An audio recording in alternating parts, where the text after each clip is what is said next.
Dobar dan, gospodine Weigel. Hvala vam što ste prihvatili ovaj intervju. Htjela bih da razgovaramo malo o posljednjim dešavanjima u Makedoniji i pre svega o reformama u toj zemlji. Vi ste raporter, izvestilac za Makedoniju ovdje u Evropskom parlamentu. Premijer Zaev je pre 2 dana izjavio da će Makedonija sigurno da dobije pregovore sa Evropskom unijom u junu. Da li vi delite taj njegov stav? Ja delim to mišljenje. Ja mislim da bi bio zapravo, da kažem, neodrživo da Evropska unija ne stoji iza onoga što je bilo obećano Makedoniji. A to su početak pregovora 2019. u junu. I to je u svim izveštajima i komisije i parlamenta. Ja mislim da bi to bio bi veliki udarac to kredibilnosti Evropske unije, a naravno bio bi i udarac za jedan stvarni reformski kurs, proevropski kurs te države, njeno političko rukovodstvo i svi ljudi u Makedoniji morali su zapravo preuzeti na sebe veliku žrtvu da se došlo do političkog kompromisa i to treba respektirati. Tako da ja sam ubeđen da će pregovori početi u junu mesecu.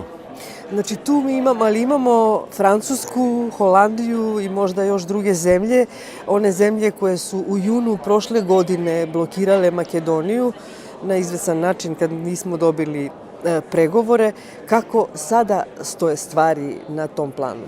Znate šta, svaka država ima svoju unutrašnju političku agendu, posebno u ovo krizno doba i teško je predvideti kako će se, na primjer, koje će biti raspoloženje u Francuskoj. Međutim, ja imam poverenje u Macrona da on je došao na vlast sa jednom integrativnom proevropskom agendom i ne mogu da zamislim da bude taj koji će uskratiti pomoć Makedoniji u momentu kada je ispunila sve uslove za to. Međutim, sada treba dokazati da je i reformska agenda nije samo neka politička fraza, prazna, nego treba zaista se držati obaveza koje je makedonska vlada prihvatila, a one su bile jasno zacrtane u dokumentima i komisije i Pribeov izveštaj, a i u samom pržijskom dokumentu i sporazumu. Tako da sada treba nadoknaditi ono što je propušteno za vreme krize i nekih drugih stvari koje su zaokupile pažnju kako javnosti, tako i političara u Makedoniji. To je bilo moje sljedeće pitanje. Čuli smo najlepše reči, čestitke o Prespanskom dogovoru. Tačno je da je to bio jedan proces koji je oduzeo prosto celu energiju vlade. Međutim, građani u Makedoniji su nezadovoljni, reformi nema, žale se da vlada Zaeva ne ispunjava ono što je obećala. Vi ste izvestilac za Makedoniju, vi sledite situaciju. Kako vama izgledaju te reforme u Makedoniji? Pa gledajte, ja verujem podacima koji su javni, koji su verificirani i od strane komisije i naših predstavnika u Makedoniji, gospodina Žbogara, da se taj vozni red, da kažem, reformi ipak na neki način ostvaruje.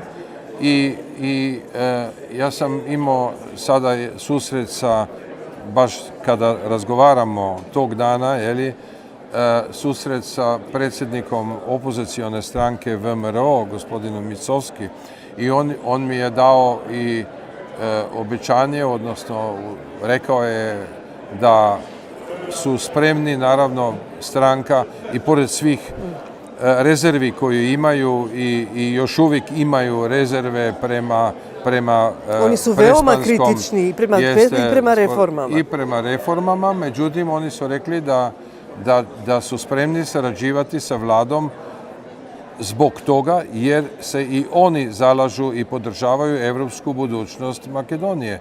Sada tu nema dve varijante evropske budućnosti za zemlju. Postoji samo jedna i ta je zacrtana reformama. Naravno, postoji uvijek jedan prostor demokratskog dogovaranja unutar makedonskih političkih stranaka u parlamentu. Međutim, ja ozbiljno shvaćam to što sam čuo od voditelja opozicije i isto tako nemam razloga da ne vjerujem da je vlada svesna da sada, kada je napravljena taj prvi veliki korak, da treba sa punom snagom prići reformama. Od privrednih reformi do pravosuđa, do izbornog sistema. Šta je viđeno iz Brisela, koja je oblast kritična u reformama?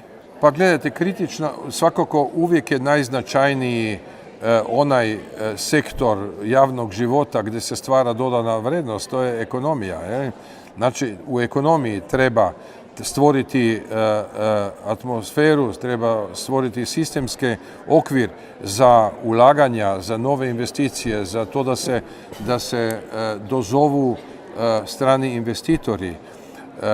Treba oživjeti privredu, a osim toga, naravno, potrebna je reforma javna administracija, pravosuđe, sve dok postoji neka nepoverenje građana u, recimo, pravnu državu, tako dugo država ne može da zadiše sa punim plućima i tako da taj obim zadataka sada za vladu je veoma velik i ne može ga ostvariti bez saradnje sa opozicijom. Opozicija mora preuzeti svoj deo odgovornosti, a vlada mora dokazati da je otvorena prema opoziciji. Znači, potreban je taj nacionalni dijalog i nacionalni konsenzus koji u Makedoniji je samo taj, ja bih rekla, deklarativan. Sada dolazi još jedno iskušenje za makedonsku javnost i političku elitu, a to su predstojeći predsjednički izbori.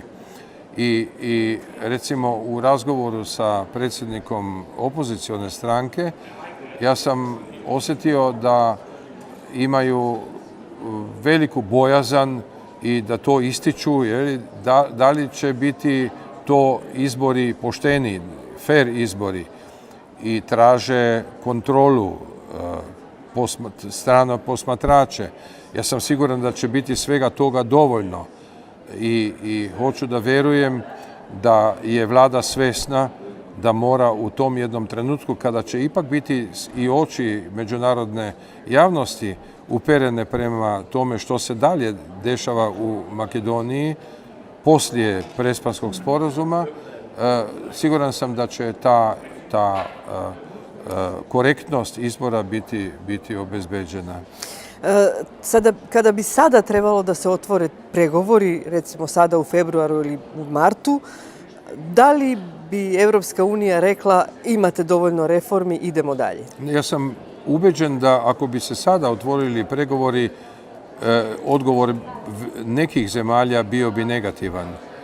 I treba mnogo još uraditi, iskoristiti vreme sljedećih mjeseci da bi se moglo dati na sto rezultate tih reformskih procesa.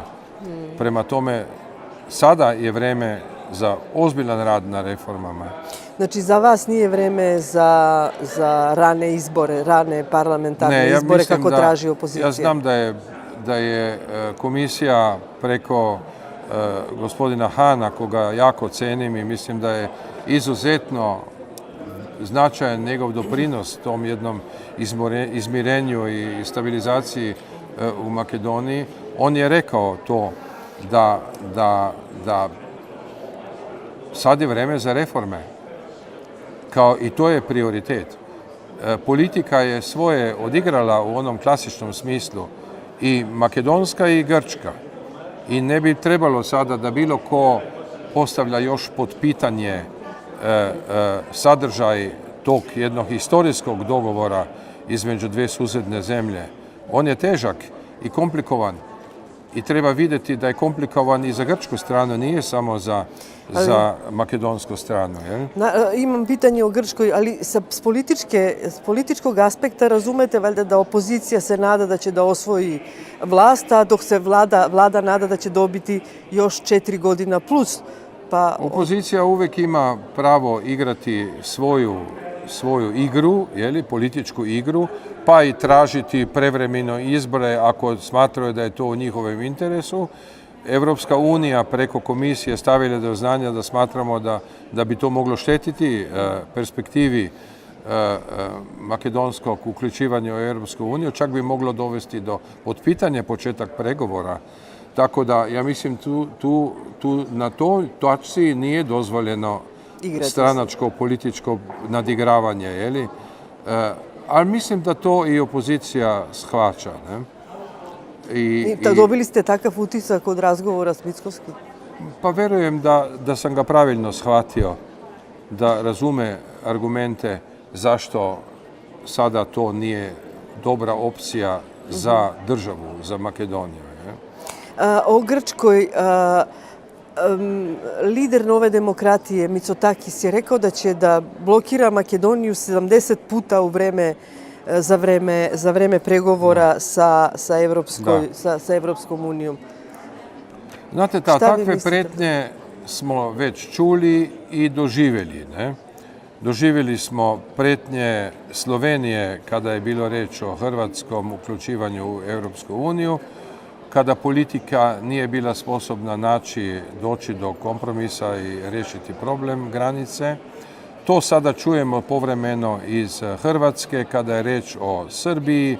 Ja mislim da te vrste ucjenjivanje za Europu nije prihvatljivo, nije popularno i mislim da i Mitsotakis će, ako dođe na vlast, morat da prihvati neku realnost koja nije realnost ulice ni u Atini, ni u drugim gradovima Grčke, nego jedan zajednički interes Evropske unije, Grčke kao jedne od ključnih država na tom području Europe, da se ne izlaže taj dio Europe novom stresu i krizama. Prema tome, ja vjerujem da su to poruke domaćoj javnosti, a za europski parket nisu upotrebljive.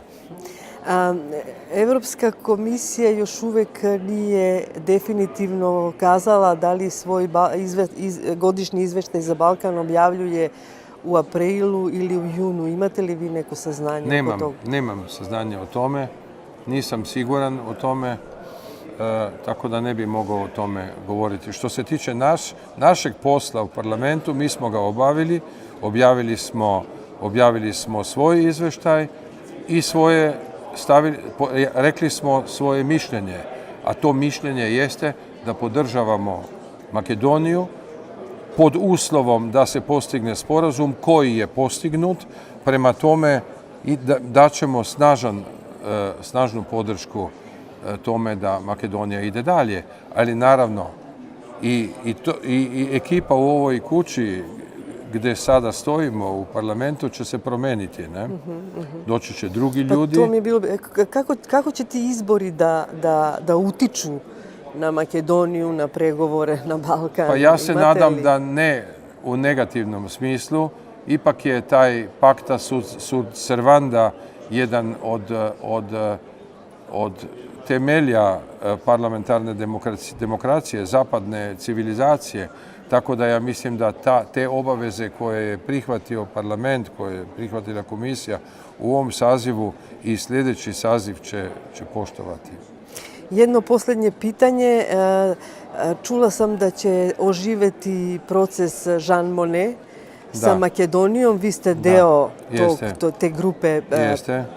Mi ćemo napraviti sada sljedeću sljedeću sjednicu Jean Monnet procesa u aprilu mjesecu ovog puta u Skopju i dogovorili smo se već za neke teme, ali u svakom slučaju ja mislim da je veća vrednost tog procesa u tome da on okuplja i stimulira različite političke čimbenike, stranke, da sednu zajedno, da To je vežba za nacionalni konsenzus.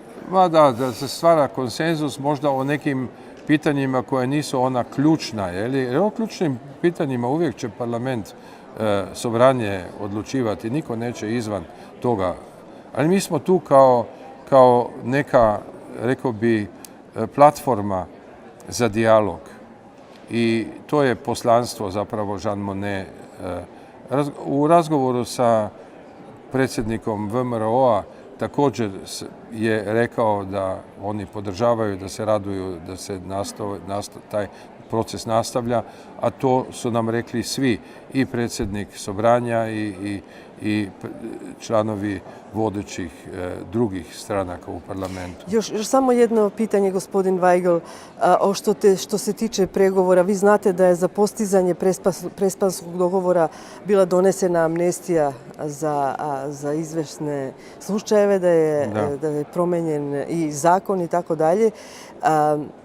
To nekako ne ide zajedno sa tim reformama koje Europska komisija traži od Makedonije. Da li tu ima konflikt koji može da šteti? Kada rešavaš jedno pitanje koje je ključno pitanje, onda se fokusiraš na njega. Kako ću ostvariti to što je moje glavni zadatak? Glavni zadatak vlade, a i neko traženje razumijevanja od svih značajnih aktera u tome jeste bio naći puteve do pomirenja i naći puteve da se na neki način oni koji su imaju neke krupne krivična dela ili prestupke, da se naravno kroz sudove i institucije pravosuđa procesuiraju, a da se otvori vrata i biva nešto tolerantnije prema onima koji su se zaboravili u nekom trenutku i koji svojim akcijama nisu napravili neku trajnu ili veliku štetu nekim prioritetnim interesima Makedonije. Tako da ja ne bih htio tu da sudim o tome. Ja mislim da je rezultat bio ipak pozitivan i nadam se da će i u buduće postupci ne biti u funkciji nekog revanža, nego u funkciji jačanja svesti o tome da prava država je samo država u kojoj se poštuje pravo. Da se nadamo da će i komisija da deli ovaj vaš stav. Pa ja verujem da je to mišljenje i u komisiji. Hvala vam najlepše. Molim lijepo.